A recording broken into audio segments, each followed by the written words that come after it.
네, 파워인터뷰 오늘 순서입니다. 정당 득표율과 의석수를 일치시키는 연동형 비례대표제 도입에 대한 정치권의 논의가 여전히 평행선을 달리고 있습니다. 이런 가운데 선거제도 개편에 앞서서 공천 과정의 불투명성 등 이 정치권의 병폐로 지적되어 온 공천제도를 우선 개선을 해야 한다라는 목소리가 제기되고 있는데요. 최근에 이와 관련해서 또 국회에서 토론회를 개최하신 분이십니다. 경기 성남시 중원구를 지역구로 두고 있는 자유한국당의 신상진 의원 전화 연결해서 현재 공천제도의 문제점과 또 바람직한 개선 방안은 무엇인지 직접 이야기를 들어보겠습니다. 의원님 안녕하십니까? 네, 안녕하세요. 신상진입니다. 네네, 반갑습니다. 선거제도 개혁안인 연동형 비례대표제 도입을 둘러싼 정치권의 공방이 여전한데요.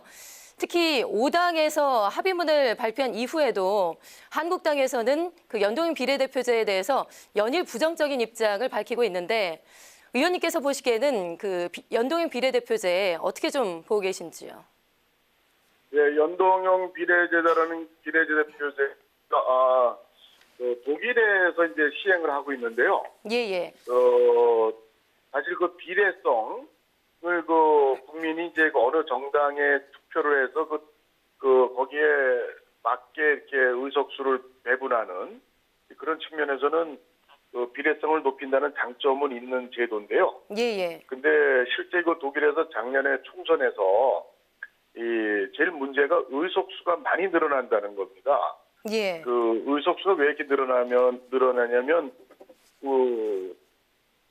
이래서 이제 A 정당이 정당 투표에서 10%밖에 못 얻었는데 지역구 투표에서는 지역구 의석이 20%가 당선이 됐다. 예. 그러면은 정당 투표 10%를 초과했으니까 그 당에는 나눠줄 비례 의석이 이제 10%만큼은 나눠줘야 돼요. 비례 의석 배분을. 그렇죠. 예. 그런데 의석 실제 지역구에서 당선된 게 20%니까 그 의석 국회의원을 당선된 사람을 취소할 수도 없고. 예. 그러니까 그거는 그대로 지역구에 당선된 의석수는 그대로 유지가 되는 거고요. 이런 경우에 비춰보면 독일에서도 작년에 598명의 의원 수가 그런데 실제로 그런 초과 의석이 발생해서 생긴 의원 수가 709명, 111명이 전체 의석수, 그러니까 우리나라에서 지금 300명 국회의원 수를 연동형 비례로 해서 야당 일부에서 얘기하듯이 330명으로 할 거냐, 360명으로 하냐 해서 만약에 360명으로 총 숫자를 정했다 하더라도 예. 독일에서 보다시피 이게 400명, 500명까지도 될 수 있는 그런 현상들이 발생합니다, 이게. 예. 그렇기 때문에 이 초과 의석이 생겨서 국민이 전혀 원치 않는 국회의원의 수가 대폭 증가될 수 있다는 문제가 굉장히 좀 크고요. 예. 그리고 또 독일 같은 경우는 우리나라같이 대통령제는 대통령도 만약에 49대 50일 득표가 됐다면 50일 득표한 퍼센트 득표한 사람이 대통령 되지 않습니까?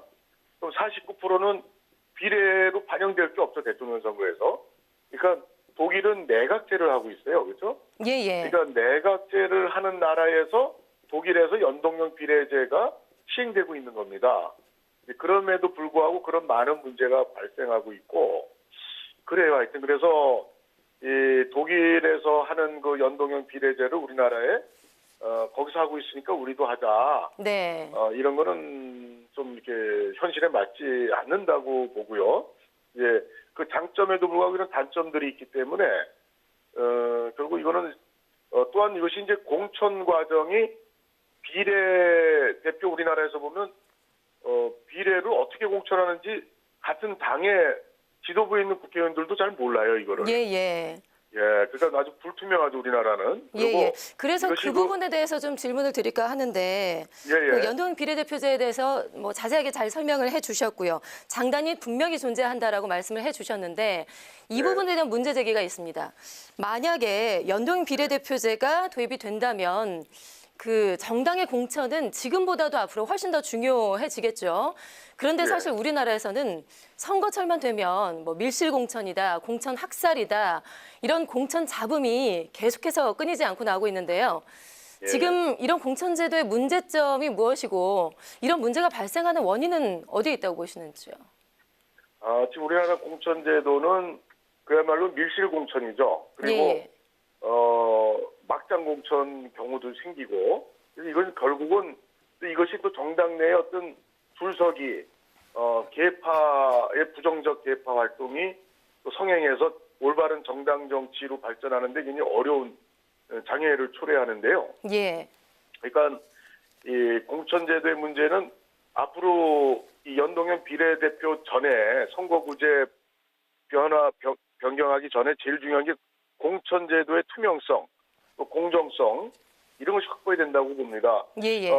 독일 같은 경우 독일의 예를 이제 정치권에서 많이 드는데 독일 같은 경우는 이제 비례 공천이든 뭐 공천 과정을 이 녹취를 해가지고 그거를 중앙선관위에 제출을 하게 돼 있습니다. 의무적으로 예. 각 정당에서. 예. 그런 정도로 이제 투명성이 확보돼 있는데 우리나라는 어떻게 이 한해 다음에 무슨 대선에 나오기 유리한 경선을 자기에게 유리하게 할 노량으로 국회의원을 많이 만든다든가 자기 세력으로 이런 식의 그 정치적 어떤 이해관계 이익이 거기에 들어가 있기 때문에 또 이 우리나라 비례 공천 특히나 뭐 지역구 공천도 마찬가지고요.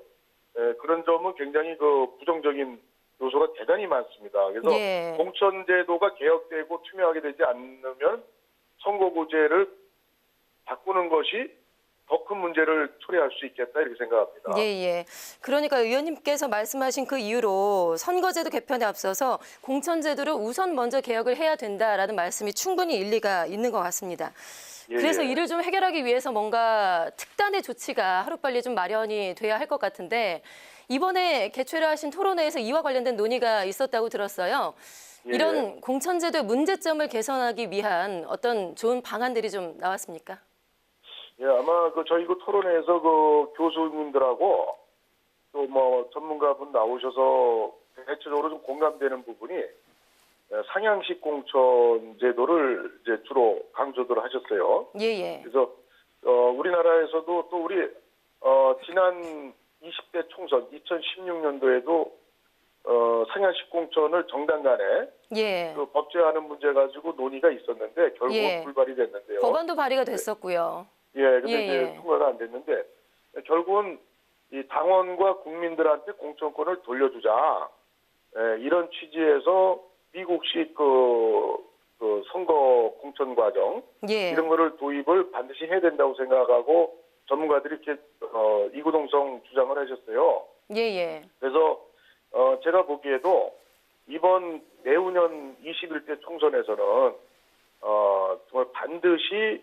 공천제도를 투명하게 하고 공천권을 당대표 중심으로 한 그런 사천이 개입되고 일시공천이 아닌 그런 걸 하기 위해서는 오픈 프라이머리를 좀 법제화하는 게 필요하다. 이렇게 생각을 저도 그렇게 하고 있습니다.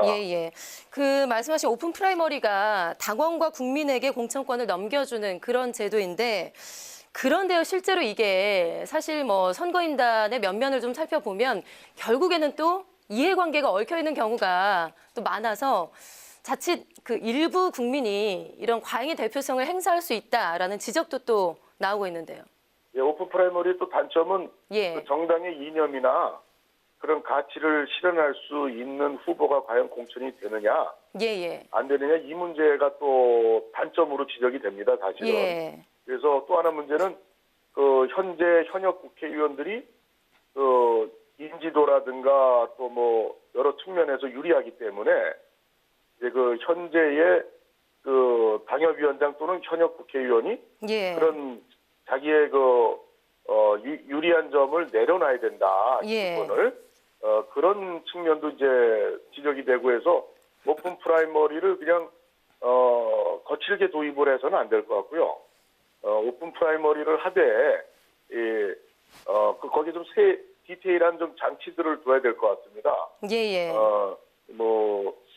예를 들면은 지금 이제 당원들이 뭐 늘어나는 정당도 있지만 또 줄어드는 정당도 있고, 그래서 일반 국민들이, 그러니까 정당의 지지 성향까지는 일반 국민들도 참여를 하려면 거기에 대한 확인은 필수로 있어야 될 것 같아요. 일반 국민이 아무나 자기가 지지하는 정당의 후보자를 그 공천 과정에 어떤 영향을 줄 수는 없잖아요. 예, 예. 그런 것도 좀 보완을 해야 될 것 같고, 그래서 좀 디테일하게 좀 보완할 부분은 있다고 봅니다. 예, 예. 그 김병준 비대위원장이 과거 인터뷰에서 임기 내에 공천 개혁을 꼭 이루겠다라고 발언한 그 인터뷰가 있었거든요. 네. 시간상은 일단 좀 불가할 것 같고요. 앞으로 새롭게 선출될 새 지도부는 과연 공천 개혁을 이룰 수 있을까요? 좀 어떻게 예상을 하시나요? 아마 하여튼 전에 그 20대 총선 전에 저희 그 당시 새누리당에 예, 예. 김무성 당대표께서 오픈 프라이머리 상여식 공천을 반드시 하겠다고 그랬는데, 그때 그랬죠. 여당이라고 예. 그랬는지 청와대 이런 또 권력 관계에서 그것을 온전하게 다 실현을 못했던 것 같아요. 예, 예. 그래서 이제 여러 가지 잡음이 났는데, 근데 이번에 새로 이제 지금 아마 비대위에서는 어려울 것 같고요, 저희 당에서. 예. 이제 2월 전당대회가 치러지면 새 지도부에서 사실은 이제 저희 또 한국당 입장에서는 여기까지 온 커다란 이유 중에 하나가 이 계파 정치라고 보거든요. 그래서 이러한 계파 줄서기 정치를 아주 완전히 좀 탈바꿈하지 않는다면 저희 당뿐 아니라 아마 기성 거대 정당들이 국민들의 눈높이에 맞지 않아서 아마 퇴출될 수도 있지 않겠느냐, 정치권에서. 예, 예. 그래서 저는 대단히 중요하다고 보고, 지도부가 이 살신성인의 자세로 뭐 자기부터 기득권을 내려놓는다든가 이런 좀 특단의 조치들이 동반되면서 이 제도가 좀 정착되기를 기대합니다. 예, 예, 알겠습니다. 어쨌든 뭐 선거제도가 개혁이 돼야 할 텐데 앞으로 국회에서는 어떤 방향으로 좀 논의가 진행이 될지 궁금하고요. 그리고 마지막으로 의정활동을 마치는 올 한 해 의정활동을 마치게 되는 소회에 대해서도 한 말씀 해주시죠. 예, 올 한 해가 정말 뭐 국회나 또 국민들의 삶에 정치가 좀 국민들의 삶을 보듬지 못하고 경제가 어려워지고 서민들의 삶이 더 팍팍해지고 하는 이런 한 해였던 것 같습니다. 하여튼 정치권은 여러 가지 물론 의견 차이가 나는 것을 가지고 서로 다투기도 하고 논쟁도 하고 일이 잘 해결이 성과적으로 안 될 수도 있지만 좀 올해 그런 어떤 저 국민들이 볼 때 너무나 국회에 대한 점수가 아주 나쁩니다. 그래서 예, 예. 새해에는 좀 한 발씩 양보해서 우리가 좀 대타협의 또 큰 정치가 좀 이루어지기를 여야 간에 모두 노력을 해야 된다, 이렇게 생각을 합니다. 예, 알겠습니다.